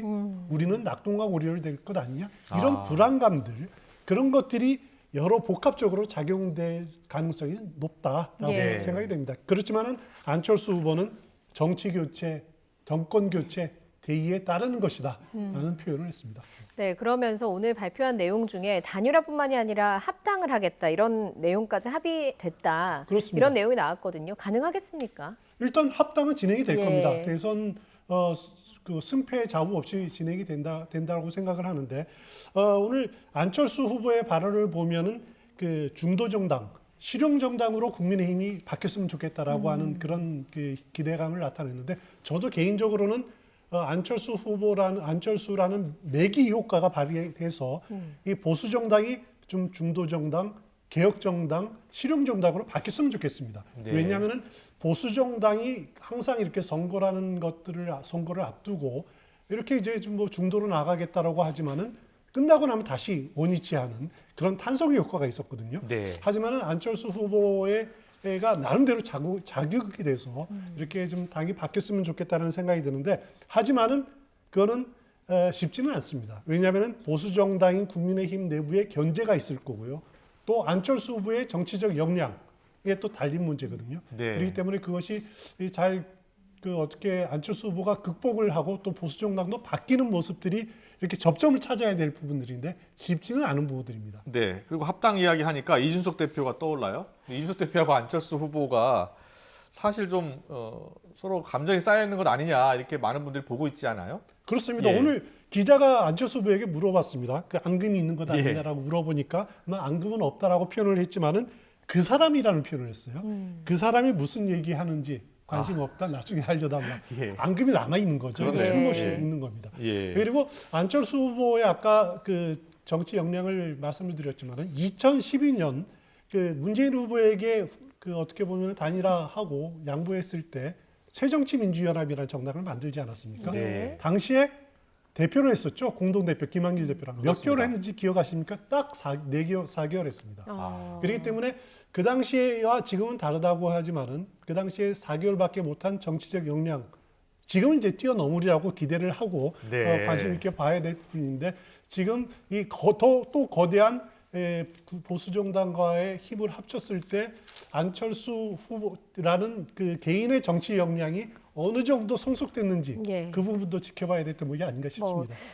오늘 단일화를 놓고 민주당은 야권 갈라치기, 자리 나눠먹기다 이런 비판을 하고 있는데 뭐 일각에서는 지지 세력들이 더 뭉칠 것이다 이런 얘기도 있거든요. 어떻게 전망을 하십니까?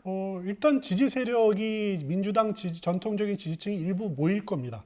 그러니까 지금 어떻게 보면은 무당층, 중도층 하면 여러 이제 층들을 분석을 할 수가 있습니다만은 뭐 예를 들어서 이제 보수층 중에서는 과거 태극기 부대였다가 윤석열 후보의 마음이 안 들어하는 층, 그 층도 일단 무당층으로 남아 있는 것은 사실이거든요.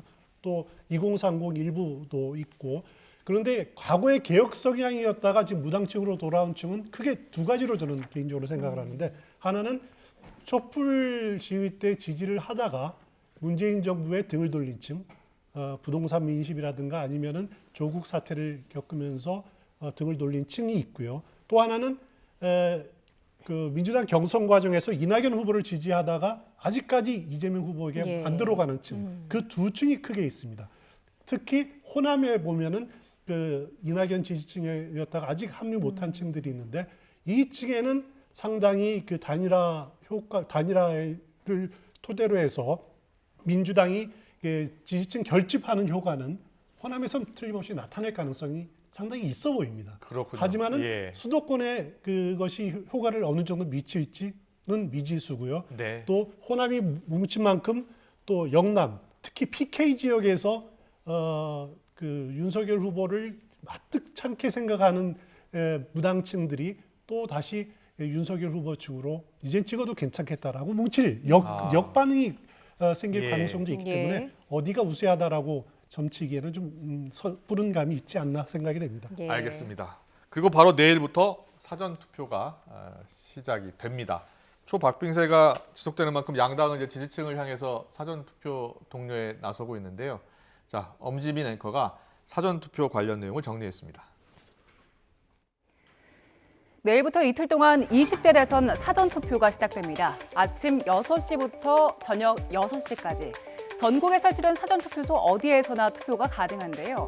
민주당과 국민의힘 지도부는 물론 후보들까지 직접 사전 투표를 독려하고 나섰습니다. 실제로 이재명 후보와 윤석열 후보 모두 사전 투표 첫날인 내일 투표를 하기로 했는데요. 이재명 후보는 서울에서 그리고 윤석열 후보는 부산에서 각각 한 표를 행사한 뒤에 유세를 이어갈 예정입니다. 저도 사전 투표할 겁니다.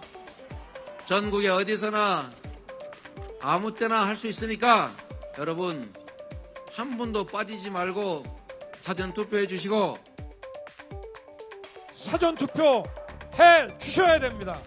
3월 9일 당일만 투표하셔서는 이기기 어렵습니다, 여러분. 역대 사전 투표율을 보면 사전 투표가 처음 도입됐던 지난 19대 대선 당시에는 26.06%를 그리고 민주당이 180석을 얻으며 압승했던 지난 2020년 총선 때는 26.69%로 역대 최고를 기록했습니다. 이번엔 어떨까요?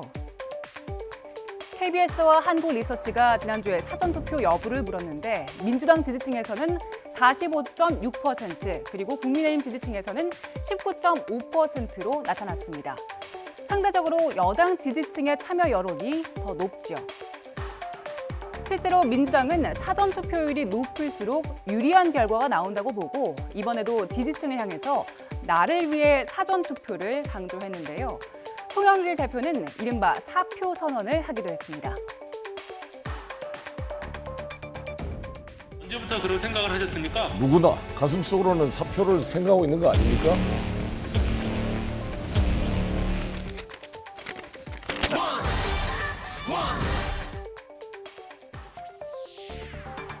국민의힘은 사전투표로 정권 교체를 외쳤는데 코로나 확산세가 거세질수록 투표 당일 고령층이 투표를 꺼릴 수 있다는 점과 사전투표에 대한 일부 지지층의 반감을 의식해서 총력전을 펴고 있습니다. 사전투표에 대해서 염려하시는 국민들이 많이 계신 것도 잘 알고 있습니다만 사전투표 관리 부실 등 투표의 공정성과 투명성을 보완하기 위해 공직선거법을 개정해서 안전장치를 마련했습니다. 여야 모두 독려하고 있는 사전투표, 코로나19 확진자와 격리자도 참여할 수 있습니다. 선관위는 사전투표 둘째 날인 5일과 투표 당일인 9일 모두 오후 5시부터 외출을 허용했는데요.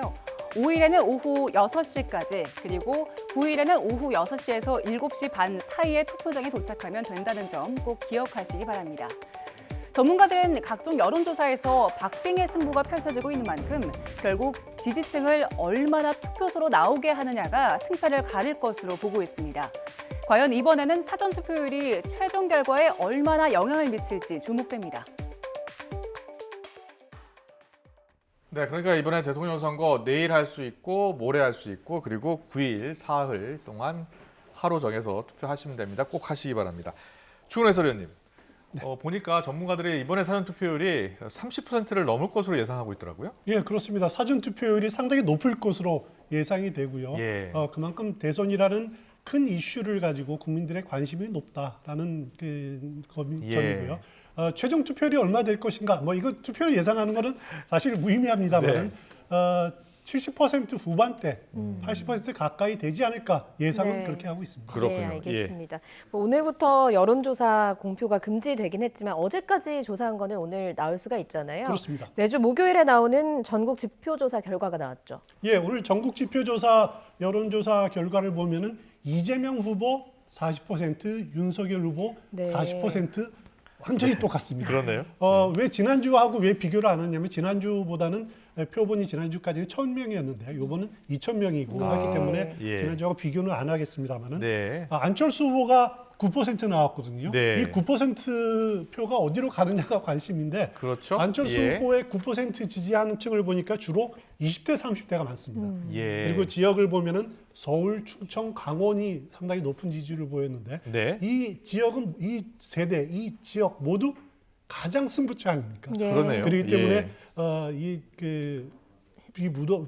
지금 부동층으로 옮겨간 이 층들이 누구로 갈지 참 관심이 끌지 않을 수가 없습니다. 예, 가장 궁금한 게 유일하게 보면 오늘 이 전국 지표에서 재미있는 게 뭐냐면 정당 지지도도 보면은 민주당 35%, 예. 국민의힘 35%. 저렇게 똑같이 나왔네요. 네. 너무 똑같이 나왔기 때문에 예. 참 아주 흥미롭고 아주 예측하기 어려운 그런 여론조사 결과였습니다. 네, 제가 궁금한 게 뭐였었냐면 지금 야권 후보 단일화가 됐으니까요. 안철수 후보를 지지했던 분들 있지 않습니까? 그렇습니다. 내일 투표를 해야지라고 생각했던 분들은 오늘 새벽에 단일화가 됐기 때문에 어디로 가야 될지 고민이 많을 것 같거든요.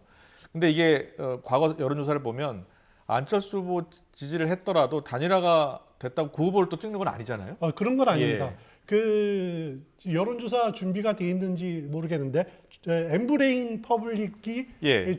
여론조사 조사한 거 예. 있습니다. 중앙일보에서 의뢰해서 예. 2,013명을 조사한 걸 보면은 28일부터 2일까지 조사를 한 부분들인데요.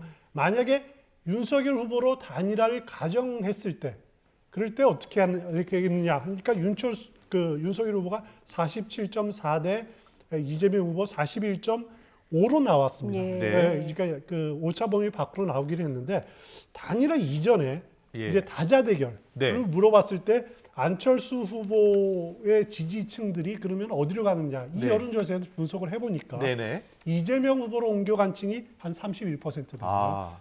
안철수 후보 지지층에서 윤석열 후보로 옮겨간 층이 한 29%, 심상정 후보로 옮겨간 층이 한 8.5% 됩니다. 예. 그러니까 예. 이재명, 안철수 후보로 옮겨간 층은 거의 비슷하다고 보고요. 그러니까 예. 분산된다고 보면 됩니다. 네네. 그러지만은 뭐냐면은 왜 그러면은 윤석열 후보의 양자 대결 때 지지층이 높았느냐라고 하면은 무당층이라든가 아니면 부동층이 네.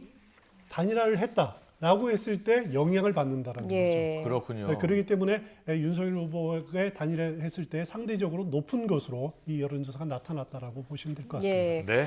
어제 TV 토론 짧게 좀 짚어보겠습니다. 토론 막판에 말 그대로 설전이 굉장히 치열하게 이어졌거든요. 어떻게 보셨습니까? 그렇습니다. 막판까지 대장동 문제를 윤석열 후보는 거론할 수밖에 없었을 네. 겁니다. 자꾸 이 문제를 거론하면 거론할수록 이재명 후보의 발목을 잡는 그런 이슈이기 때문에 윤석열 후보는 전략적으로 거론할 수밖에 없었을 거고 이재명 후보는 이제는 대응할 수 있는 말들은 다 했을 겁니다. 네. 그렇기 때문에 계속 특검하자 이렇게 4번이나 대응을 했었는데 윤석열 후보가 거기에 대해서 특검하자고 이야기를 하지를 않았죠. 예. 네. 저는 그걸 보고 많은 걸 좀 내포하고 있다라는 생각이 드는데 결국 만약에 윤석열 후보가 당선이 되면은 굳이 그 민주당이 우위인 국회에서 통과하는 특검이 필요하겠느냐?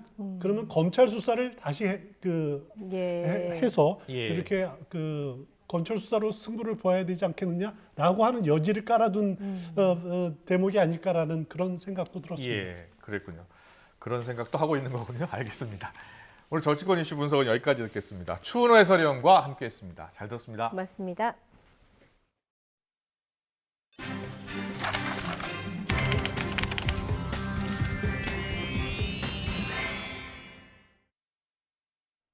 네, 러시아의 우크라이나 침공 일주일 만에 우크라이나를 탈출한 난민이 100만 명에 이르는 것으로 집계됐습니다. 지난 2013년 시리아 내전 초기 100만 명이 빠져나오는데 석 달이 걸린 것에 비하면 훨씬 더 빠른 속도입니다. 기정훈 기자입니다. 포성을 피해 떠나는 사람들로 기차역이 붐빕니다. 여행이면 좋으련만 피란길 나서는 걸음은 무겁기만 합니다. Люди должны бросать свои дома и все, что у них есть, и я не знаю, но это на самом-то деле ужасно, потому что, я хотела жить в мире, и я думала, что у нас все хорошо, а одним днем получается все. 어렵사리 열차에 올라타서도 눈물은 감출 수 없습니다. 아이 때문에 열차에 오른 엄마는 남은이 걱정에 온전히 떠날 수도 없습니다.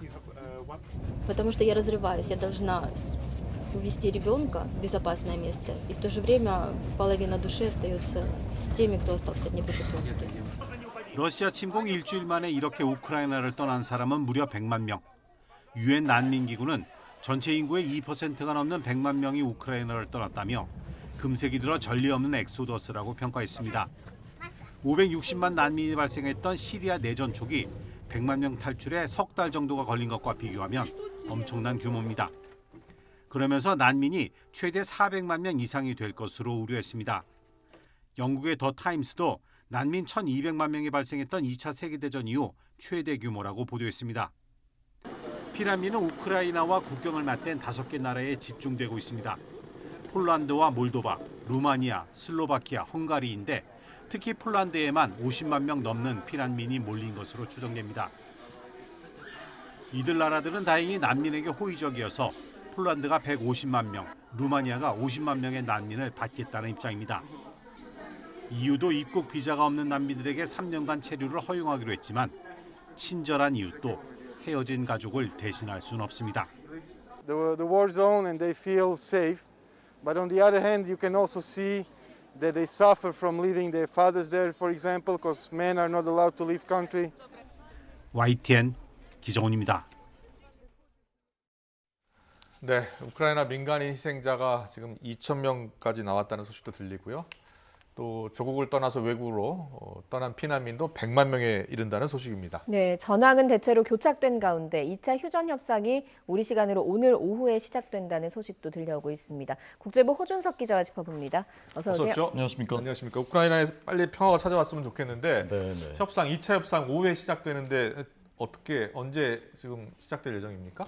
7시간 차이니까요. 지금 아마 일찍 했으면 시작됐거나 아직 그 발표는 안 됐습니다. 그러니까 오늘 우리 시간으로 오늘 오후에 시작되고 어쩌면 진행되고 있겠고 결과 나온 대로 바로 전해드리겠습니다. 예, 아직까지는 소식이 현지에서도 들려오지 않는다라고 아까 이승윤 기자도 이야기를 하더라고요. 네, 그 지역이 1991년에 옛 소련이 해체됐던 협정을 맺은 지역이라고 합니다. 옛 소련 지도부에 별장이 있는 그 숲인데요. 폴란드하고 아주 접경 지역입니다. 그렇군요. 알겠습니다. 그리고 러시아 경제 제재 계속되고 있잖아요. 그런데 이게 푸틴 오판이었다 이렇게 이야기를 하고 있고 러시아 국민들도 상당히 고통을 받고 있다 이런 이야기가 들려오고 있거든요. 네, 예상을 너무나 뛰어넘는 그 제재들이 조금 전 전해진 소식인데요. 3대 신용평가 기관 중에 S&P는 지난주에 했고 무디스하고 피치도 러시아의 국가 신용 등급을 투기 등급으로 내렸습니다. 6단계를 한꺼번에 내린 겁니다. 매우 이례적이고 극약 처방이라고 할 수가 있겠습니다. 러시아가 과연 이런 그 강도의 것들을 언제까지 감내할 수 있느냐. 당장 이제 국가 부도 위기가 높아졌다는 전문가들의 분석이 나오고 있거든요. 골드만삭스는 올해 러시아의 경제 성장률이 마이너스 7%가 될 것이다. 작년에 4.5% 성장이었는데 국부가 7%가 줄어든다는 얘기입니다. 어마어마한 얘기인 거죠. 물론 글로벌 경제도 고통을 받습니다. 다 엮여 있기 때문에 또 러시아는 세계 전체 경제 규모에서 차지하는 건 2% 정도입니다만은 경제의 젖줄이라고 할까요? 그 원유하고 천연가스 워낙 많이 수출하는 나라이기 때문에 세계 경제도 고통을 받을 것이고 파이낸셜 타임스는 올해 전 세계 인플레 비율이 한 10%에 이를 것이다. 이렇게 되면 이제 전 세계가 고통을 물론 받게 되겠죠. 그리고 제롬 파월 미 연방준비제도 의장이 이 우크라이나 사태가 게임 체인저가 될 것이다. 판도를 바꿀 것이다. 그리고 꽤 오랜 기간 지속될 것 같다라는 전망을 오늘 하기도 했습니다. 네, 국제사회가 의도한 대로 좀 그렇게 흘러갔으면 좋겠는데요. 러시아가 빨리 항복을 해야 될 텐데 지금 분위기는 어떻습니까? 러시아가 항복하 쉽지 않을 것 같습니다. 물론 이제 이성적으로 보면 워낙 지금 옥죄어 오니까요. 그렇긴 한데 푸틴 대통령의 지금까지 의사결정 과정 또 지금 이제 주위에 그 보이는 모습들 봐서는 쉽지 않을 것으로 보이고요. 다만 이제 좀 변화들이 좀 엿보이는 것들이 있는데요. 예. 내부의 균열 양상이 좀 보이고 있습니다. 예. 네. 젤렌스키 대통령을 암살하려고 암살조가 체첸 특수부대, 아주 악명 높은 부대거든요. 이게 보냈는데 한계조는 전멸됐다고 합니다. 예. 그리고 한계조는 지금 그 통제하에 들어가서 무력화 사실상 됐는데 이 정보를 러시아 연방보안국 요원들한테 입수했다라고 우크라이나 NSC 국가안보회의 의장이 말했습니다. 그러니까 전쟁을 원치 않는 세력들이 러시아 내부에도 꽤 있는 것으로 보인다라는 것이고요. 오늘 그 독일에서 러시아 신흥재벌 올리가르히라고 불리는데 이 한 신흥재벌의 7천억 원짜리 요트를 함부르크에 있던 것을 압류했다라는 소식이 외신으로 전해졌습니다. 예. 이 소식의 의미가 있는 것은 푸틴 대통령이 자신의 이제 통치 기반이자 자신의 최대 후원자들인데 이 올리가르히들이 변심할까 봐 두려워한다라는 폴리티코의 보도가 있었습니다. 그러니까 일반 민심은 어떤지 모르겠지만 어쨌건 제재가 집중되면 이 사람들이 고통을 받고 그러면 돌아서지 않을까라는 예. 우려가 있다는 것이었는데 이게 지금 현실화되고 있다는 얘기고요. 러시아 과학자들 한 2,500명이 반전 서명을 했다는 게 또 외신으로 전해졌고 네. 7,000명 정도가 지금 체포됐습니다. 러시아에서 네. 반전 시위하다가. 그러니까 물론 지금 상황만 가지고 푸틴 지지 기반이 흔들린다거나 러시아 전체가 지금 균열이 있다 이렇게 얘기할 수는 없습니다. 그러나 이런 정도의 반응도 사실은 예상 못했었던 것이거든요. 그렇다고 본다면 좀 심상치 않은 조짐이라고 해석할 수도 있겠습니다. 예. 네. 러시아군의 사기가 상당히 떨어졌다는 이야기도 해주셨는데 지금 내부 상황은 어떻습니까? 러시아군이요. 러시아군의 상황을 상징적으로 보여주는 그 화면들이 오늘 그 2개가 공개됐는데요. 예. 그 러시아군이 이제 그 우크라이나 주민들이 이 러시아군한테 홍차와 빵을 주는 그 모습입니다. 그리고 네. 촬영됐는데요. 이 모습은 그 마트를 예. 러시아군들이 이제 털어가는 모습입니다. 예. 지금은 홍차와 빵을 주는 장면이 네. 나오고 이 있고요. 모습인데요. 이 러시아군이 병사가 울먹울먹하면서 이렇게 먹고 마시고 굉장히 못 먹었다는 거죠. 아까 그 예. 마트 털어간 예. 그 러시아군들도 며칠 동안 못 먹은 것 같았다는 겁니다. 네네. 이제 보급이 워낙 안 되고 있고 사기는 저하돼 있고 이런 것이 이제 러시아 일선 전투부대의 상황인 것 같습니다. 예. 또 뭐 어머니와 영상 통화하면서 오는 러시아군 영상도 있다고. 좀 전에 그 영상입니다. 지금 이제 먹고 나서 예. 영상 통화를 연결해 주니까 예. 이제 울먹합니다. 네. 이제 옆에 주민들을 이렇게 다독다독거려주고 네. 그런 모습이었습니다. 그렇네요. 예. 유튜브 가시면 다 보실 수 있습니다. 예. 저렇게 이 러시아군이 진입을 하고 나서 우크라이나 국민들이 저렇게 환대를 해주고 또 저렇게 감싸주면 또 포로들도 다 돌려보내주려 하고 있다고 하더라고요. 러시아군은 뭐 사기도 떨어지고 내부에서 분열이 일어나겠어요.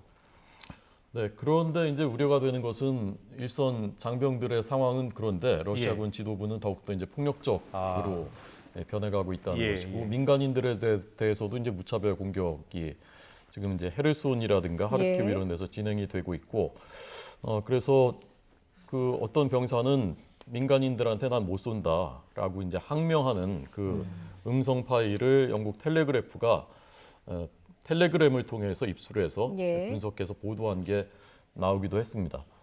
이 우크라이나의 이런 상황들이 이제 참상이 실시간으로 알려지면서 전 세계가 똘똘 뭉치는 양상이거든요. 예. 젤렌스키 대통령이 의용군 모집한다라고 예. 하니까 수천 명이 세계 각국에서 지원을 했다고 합니다. 실제로 이제 영국이나 뭐 캐나다 등에서 가겠다. 이 국가 단위는 참전 못하니까 우크라이나를 지켜주겠다. 예, 개인 단위로 예. 갈 수가 있는 거거든요. 이제 그런 모습들이 나타나고 우리나라에서 이 우크라이나인인데 서울 네. 팝스 오케스트라 단원인데요. 콘트라베이스 주자인데 47살입니다. 근데 이분이 연락이 잘 안 돼서 연락을 하다 보니까 사진을 보내왔는데 고국으로 돌아간 겁니다. 그래서 네. 이제 총 들고 있는 그 사진이 공개가 되기도 했고 좀 전에 이제 중국에서 베이징에서 패럴림픽이 내일 개막하거든요. 예. 근데 그 러시아하고 벨라루스 선수들은 출전 안 시키겠다라는 결정이 조금 전에 속보로 전해졌습니다. 네. 중국에서요? 네. 예. 물론 결정은 이제 패럴림픽 위원회가 하는 겁니다. 중국이 한 것은 아니고. 그러나 그래도 중국의 안방에서 열리는 대회인데 러시아인들이 선수들이 못 간다라는 것은 이 현재 국제사회 분위기를 단적으로 보여주는 것이라고 할 수 있겠습니다. 네, 중국이 러시아와 지금 상당히 가깝게 지내고 있는데 지금 이 문제에 대해서 발을 슬슬 빼는 것 아닌가 이런 생각도 드네요. 네, 약간의 이제 그런 예. 이게 워낙 이제 여론이라는 게 누구나 국제사회도 그렇고 예. 개인도 그렇고 그게 이제 큰 압박이지 않습니까? 예. 워낙 여론이 이러니까 그런 모습이 관측되고 있습니다. 알겠습니다. 지금까지 국제부 호준석 기자와 함께 우크라이나 사태에 대해서 더 짚어봤습니다. 잘 들었습니다. 고맙습니다. 고맙습니다. 코로나19 확진자가 100명 넘게 나왔던 프로농구가 휴식기를 마치고 다시 시작됐습니다. 여전히 살얼음판인 농구 코트의 풍경을 조은지 기자가 살펴봤습니다. 개점 휴업을 끝내고 꼭 2주 만에 열린 농구 코트. 선수와 지도자 확진자가 100명을 넘은 살얼음판 상황에 불안한 마음은 너나가 따로 없습니다. 아버지가 좀 편찮으시기 때문에 저는 진짜 코로나를 걸리면 안 돼요. 이제 시합을 뛸 수 있는 인원수는 한 7명 정도밖에 안 되는데 그래도 지금 일단 시합이 재개된 만큼 최선을 다해서 뛸 생각입니다. 벤치의 코칭 스태프는 물론 치어리더도 경기 기록원도 선수 빼곤 모두 마스크를 썼습니다. 심판 휘슬도 비말 차단용으로 변신. 침이 튀는 걸 막기 위해 옷을 한 겹 입었습니다. 선수들 감염 예방이 최우선이기 때문에 필요할 것 같아서 아이디어를 냈는데 소리가 약간 작게 들리는 경우가 있는데 저희들 힘껏 불어가지고 경기에 지장 없도록 해야 될 것 같습니다. 경기 직후 늘 하던 악수도 생략했는데 사령탑은 접촉 대신 그저 눈인사만 하고 라커룸으로 직행했습니다. 이렇게 조심조심 다시 닻을 올렸지만 무더기 집단 감염에 자가격리 후유증까지 있어 경기력 저하와 부상 걱정도 나왔습니다.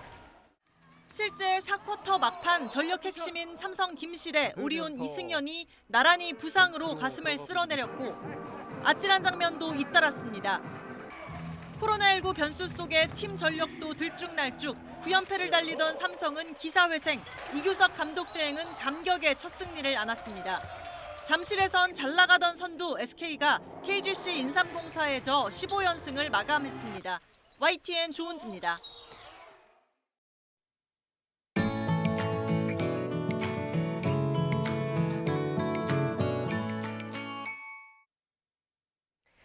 농촌진흥청이 개발한 농업 관련 기술을 보급하는 농업기술실용화 재단이 한국농업기술진흥원이란 이름으로 새 출발합니다. 김학무 기자입니다.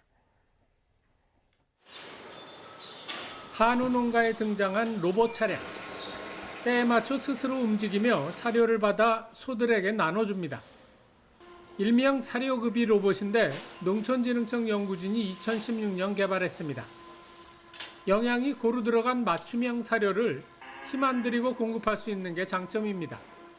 4, 5일에 1시간씩 TMR 배합기에다가 원료만 투입해주면은 그 모든 시스템이 자동으로 운영이 되고 있습니다. 이곳에서는 6년근 인삼을 수확해 9번 찌고 9번 말리는 기술로 흑삼을 만듭니다. 이 기술 역시 농촌진흥청이 개발했는데 기술뿐 아니라 자금 지원까지 받아 연간 매출이 5억 원에 달할 정도로 성장했습니다. 실용화 재단에서 기술 이전이나 또 창업 자금이나 또 기기 부분에서 지원 사업을 해줘서 사업하는 데 도움되고 있죠. 2009년부터 최신 농업 기술을 농가와 기업체에 이전해온 농업기술 실용화 재단이 한국농업기술진흥원으로 간판을 바꿨습니다. 그동안 1,800여 건의 기술을 기업체와 농가에 이전했는데 이전한 기술의 사업 성공률이 43%에 달합니다. 특히 농식품 분야 벤처 창업 육성을 적극 지원해 1조 500억 원의 매출 창출과 2천여 개의 일자리를 새로 만든 것으로 나타났습니다. 농업의 공익적 가치를 더욱 확산하고 첨단 선진 기술에 기반한 농식품 산업의 육성으로서 지속 가능하고 경쟁력 있는 농식품 산업 생태계를 활성화 나가는 데 주력하고자 합니다. 한국농업기술진흥원의 새로운 출발을 계기로 국내 농업 관련 산업의 도약이 기대됩니다. YTN 김학무입니다. 농촌진흥청은 활용 가치는 높지만 국가생물자원으로 등록되지 않아 유실 위험이 있는 미생물의 안전 중복 보존 서비스를 시작한다고 밝혔습니다. 대상은 기업과 연구소가 보유한 산업용 또는 연구용 미생물로 농촌진흥청 농업미생물은행이 비공개로 보존하며 보존을 신청한 기업이나 연구소 허락 없이 접근할 수 없습니다. 농촌진흥청은 돼지고기에 인삼을 곁들여 먹으면 코로나19로 지친 심신의 기력을 보강하고 면역력을 높이는 데 도움이 된다고 밝혔습니다. 인삼은 면역력과 기억력 개선, 피로 해소, 혈액순환 등의 효능이 있고 돼지고기는 고지방이지만 불포화 지방산의 비율이 높아서 함께 먹으면 건강 유지에 도움이 된다고 농진청은 설명했습니다. 요즘 아침에는 다소 쌀쌀하지만 낮에는 포근함이 감돌며 활동하기 좋습니다. 내일도 서울 아침 기온 2도, 낮 기온은 14도까지 올라서 3월 하순만큼 포근하겠습니다. 다만 내일도 미세먼지가 말썽입니다. 중국발 스모그의 영향으로 서쪽 지역을 중심으로 대기질이 탁하겠습니다. 호흡기 관리 잘 해주시기 바랍니다. 내일 중부와 전북 지역으로는 비 소식도 있는데요. 오전부터 밤 사이 5mm 미만의 비가 돌풍과 벼락을 동반하며 요란하게 내리겠고요. 강원 산간에는 1cm 안팎의 눈이 내리겠습니다. 비와 눈의 양이 적기 때문에 대개 건조함을 해소하기는 어렵겠습니다. 내일은 전국적으로 바람도 강하기 때문에 화재 예방에 각별히 신경 써주시기 바랍니다. 내일 아침 기온은 서울 2도, 광주 4도로 오늘과 비슷하거나 조금 높겠고요. 낮 기온은 서울 14도, 대구는 17도까지 올라서 오늘보다 2에서 7도 높겠습니다. 절기 경칩인 주말에는 꽃샘추위가 찾아오겠습니다. 날씨였습니다. 네, 이어서 저녁 종합 뉴스 이브닝 뉴스가 방송됩니다. 시청해주신 여러분 고맙습니다.